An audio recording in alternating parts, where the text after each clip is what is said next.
আর যে নামাজ পড়বে না তাকে কিয়ামতের দিন ফেরাউনের সাথে দাঁড় করাবে, হামানের সাথে দাঁড় করাবে, নমরুদের সাথে দাঁড় করাবে। যদি ফেরাউনের সাথে দাঁড় হয়ে যায় আমি, আমার নবী লজ্জিত হবে। মুসা বলবে এ মুহাম্মদ, এ মুহাম্মদ, কার জন্য চোখের পানি ফেলছে? আল্লাহর নবী বলছে লাকাদ উযিতু আলাম ইউযা আহাদুম মিন ক্বাবলি। আদমের কষ্টকে এক পাল্লায়, শীষের কষ্টকে এক পাল্লায়, ইব্রাহিমের কষ্টকে এক পাল্লায়, দাউদের কষ্টকে এক পাল্লায়, আইয়ুবের কষ্টকে এক পাল্লায়, মুসার কষ্টকে এক পাল্লায়, 950 বছরের নূহের কষ্টকে এক পাল্লায়। সব নবীর কষ্টকে যদি এক পাল্লায় রেখে দেওয়া হয়, আর আমার নবীর কষ্ট যদি এক পাল্লায় রেখে দেওয়া হয়, আল্লাহর নবী বলছেন আমার কষ্টের পাল্লা ভারী হবে, আমার কষ্টের পাল্লা ভারী হবে, আমার কষ্টের পাল্লা ভারী হবে। মুসা যদি বলে এ মুহাম্মদ, কার জন্য এত কষ্ট তুলছো? দেখো আজ তোমার উম্মত আমার ফেরাউনের সাথে দাঁড়িয়েছে, আমার নবীর চেহারাটা মলিন হয়ে যাবে, আমার নবী বেইজ্জত হবে। এই জন্য কিয়ামতের দিন আমার নবীকে ভাই কেউ বেইজ্জত না করি, পারবো তো ইনশাআল্লাহ। 5 ওয়াক্ত নামাজ পড়ি, কিয়ামতের দিন নবীর পাশে দাঁড়িয়ে জান্নাত যাব। নবীর শেষ ওসিয়ত পুরা করি, নবীর শেষ ওসিয়ত পুরা করি। রাসূল সাল্লাল্লাহু আলাইহি ওয়াসাল্লামের শেষ ওসিয়তটুকু দেখাই গেছেন। হুজুর সাল্লাল্লাহু আলাইহি ওয়াসাল্লামের নাতি হুসাইন রাদিয়াল্লাহু তাআলা আনহু পহেলা মুহররম মদিনা থেকে বের হয়েছেন। 70,000 চিঠি আসছে, এক না 70,000 চিঠি আসছে, আপনি আসবেন, আপনার হাতে বায়াত গ্রহণ করব, আজ জালেমের বিপক্ষে লড়ব, আজ কালিমা লা ইলাহা ইল্লাল্লাহর কথাকে উঁচু করব। হুসাইন রাদিয়াল্লাহু তাআলা আনহু গেছেন উম্মতের কথা শুনে, নবীর উম্মতের দরদ নিয়ে। 1 দিন 2 দিন 3 দিন 4 দিন 5 দিন 6 দিন 72 জন রসুলের সাহাবা, 72 জন যারা রসুলের সাথে মুসাফা করেছে। রসুলের পরিবারের 17 জন, আর এক রওয়ায়েতে 21 জন যাদের শরীরে রসুলের রক্ত ছিল, যাদের শরীরে রসুলের পবিত্র রক্ত ছিল। আজ হুসাইন রাদিয়াল্লাহু তাআলা তাদেরকে নিয়ে কারবালার প্রান্তরে 6 দিন সফর করে গেছেন। চেহারা ধুলোয় দূষিত, খাবার শেষ হয়ে গেছে, চুলগুলো এলোমেলো, তাবু ফেলছে, চলুন আমার সাথে আমি কারবালার ময়দানে দেখাই। ময়দানের নাম আল্লাহ রেখেছেন কারবালা, কার্বন ওয়া বালা। কারবালা 2 শব্দ দিয়ে আল্লাহ কারবালার নামকে করছেন।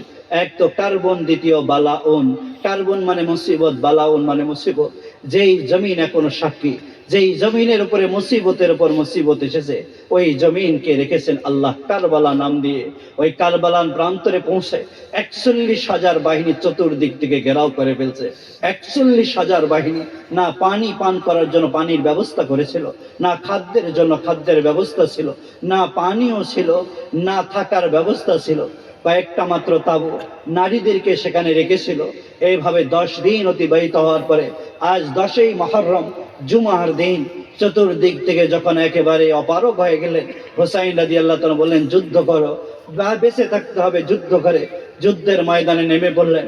যুদ্ধ করতে করতে করতে করতে যখন সকাল 9টা, হুসাইনের বড় বেটা আসলো, 70টা বেশি তীরের আঘাত, ক্ষতবিক্ষত শরীর, ওই ঘোড়ার উপরে, ঘোড়ার পিঠের উপরে, ঘোড়ার শরীরের উপর 70টারও তীর আটকে আছে। এসে আব্বাকে বলছে বাবা আজ 10 দিন যাবত ক্ষুধার্ত, আজ 10 দিন যাবত পিপাসিত, ঠোঁট থেকে কলিজা পর্যন্ত শুকে গেছে, চোখের জুতি ক্ষীণ হয়ে আসছে, হাড়টি দুর্বল হয়ে গেছে, মেরুদণ্ড বাঁকা হয়ে গেছে। বাবা অস্ত্র ধরার মতো ক্ষমতা আর হাতে নেই, রক্তাক্ত শরীর, ক্ষতবিক্ষত শরীর। আব্বা আজ আপনার কাছে এসেছি। বাবা হুসাইন রাদিয়াল্লাহু তাআলাকে বলছে আব্বা আজকে একটু এক পেয়ালা পানি দিবেন, আমি পানি পান করব, হয়তো মৃত্যুর সময় একটু পানি চাচ্ছিলাম বাবা। ওই হুসাইন বলছিল বেটা তোর ছোট্ট ভাইটার দিকে তাকিয়ে দেখ, আলী আসগর, বড় বেটার নাম ছিল আলী আকবর, বলে ওই আলী আসগরের দিকে তোর ছোট্ট ভাইটার দিকে তাকিয়ে দেখ, 2 পা জমিনের উপরে আশ্রাচ্ছে মৃত্যুর যন্ত্রণায়, 1 ফোঁটা পানি মুখে দেবো, এই পানিটুকু আমার কাছে নেই। তোর মায়ের কাছে দেখ তাবুর মধ্যে শুয়ে আছে, আজ কোমর সোজা করে বসার মতো ক্ষমতা নেই, স্তনে কিঞ্চিত পরিমাণ দুধ নেই, দে তোর ছোট্ট ভাইটা খাওয়াবে রে বাবা। দেখ তোর মায়ের দিকে তাকিয়ে দেখ, দেখে মা তাবুর মধ্যে শুয়ে আছে মৃত্যুর যন্ত্রণা নিয়ে। আজ হুসাইন রাদিয়াল্লাহু তাআলা সন্তানকে পানি দিতে পারেনি। বাবার চিৎকার সহ্য করতে না পেরে, সন্তানের চিৎকার সহ্য করতে না পারে বাবা বলছে বেটা আমি জিহ্বাকে বের করে, তুই আমার জিহ্বাকে মুখে নিয়ে চুষে জবানটাকে সিক্ত করে আবার যুদ্ধের ময়দানে যা। চলুন কারবালার প্রান্তরে, কারবালার বালু সাক্ষী দেবে, ইতিহাস আর দেখাইতে পারবে না বাবা আর ছেলের এমন করুণ পরিণতি। জিহ্বাকে বের করছে, হুসাইন রাদিয়াল্লাহু তাআলা জিহ্বা মুখে নিয়ে চুষে জবানটাকে সিক্ত করে আলী আকবর যুদ্ধের ময়দানে গিয়ে শহীদ হয়ে গেছে। ছোট্ট বেটাকে সামনে নিছে, চতুর্দিক থেকে ইয়াজিদ বদভক্তের বাহিনী ঘেরাও করে নিছে। সন্তানটাকে যখন কোলে নিছে মনে করছিল হামলা করবে না, কিন্তু হামলা করে দিয়েছে হুসাইনের শরীরে।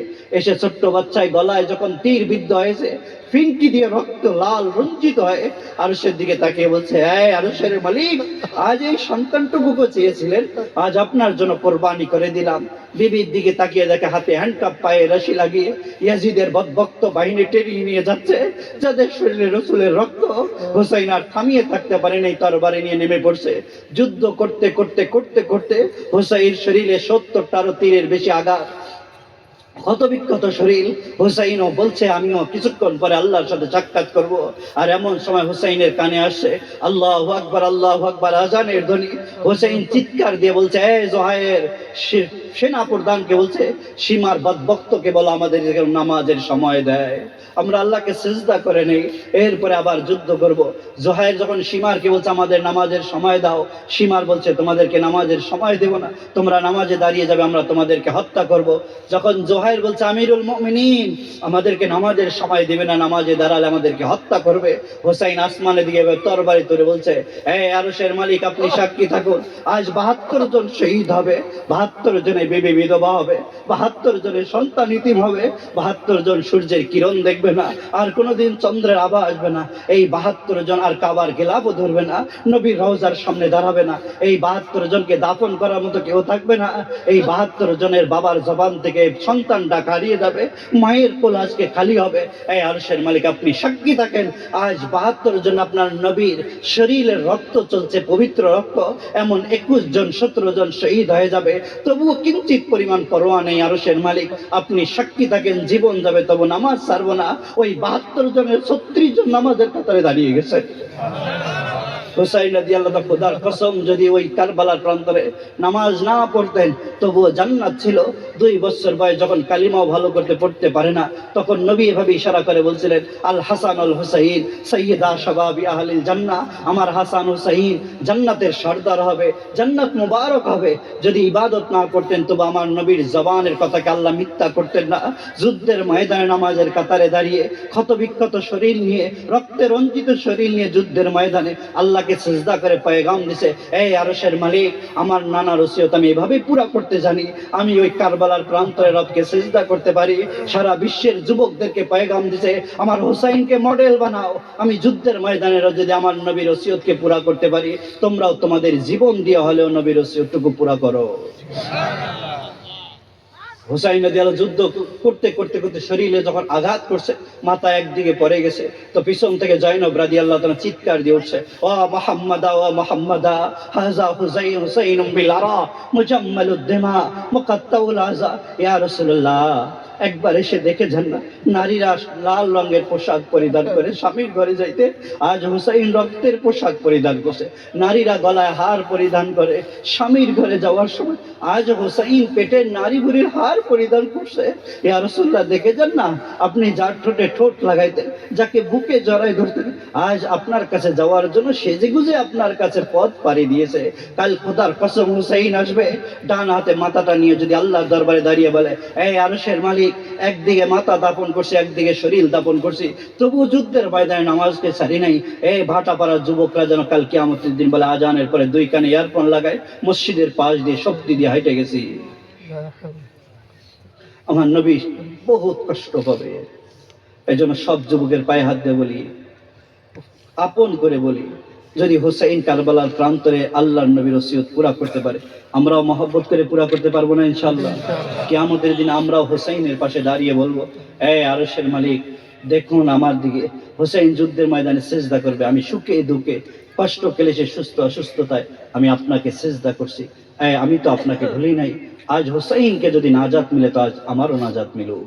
হুসাইন যে জান্নাতে যাবে, আমাকে ওই জান্নাতের প্রতীক বানান। এই হুসাইনের সামনে দাঁড়িয়ে একটা বলার সুযোগ হবে, নবীর সামনে দাঁড়িয়ে বলার সুযোগ হবে, এই রাসূলুল্লাহ, আপনাকে ভালোবেসে মহব্বত করে শীতকালে শেষ রাতে উঠতে মন চাইতো না, তবুও মসজিদে গিয়ে আমি সিজদা করছিলাম, শুধু আপনার ওসিয়তটুকু মনে ছিল। এই ওসিয়ত পুরা করে যদি কিয়ামতের ময়দানে যাই, আমার একটা বিশ্বাস, নবীকে বাস্তব ভালোবাসা হবে এবং নবীর সাথে জান্নাতে থাকা হবে ইনশাআল্লাহ। এই জন্য ইনশাআল্লাহ নবীর ওসিয়ত পুরা করতে সবাই রাজি আছি ইনশাআল্লাহ? ইনশাআল্লাহ সকলে একমত? নিয়াত করতে পারি তো?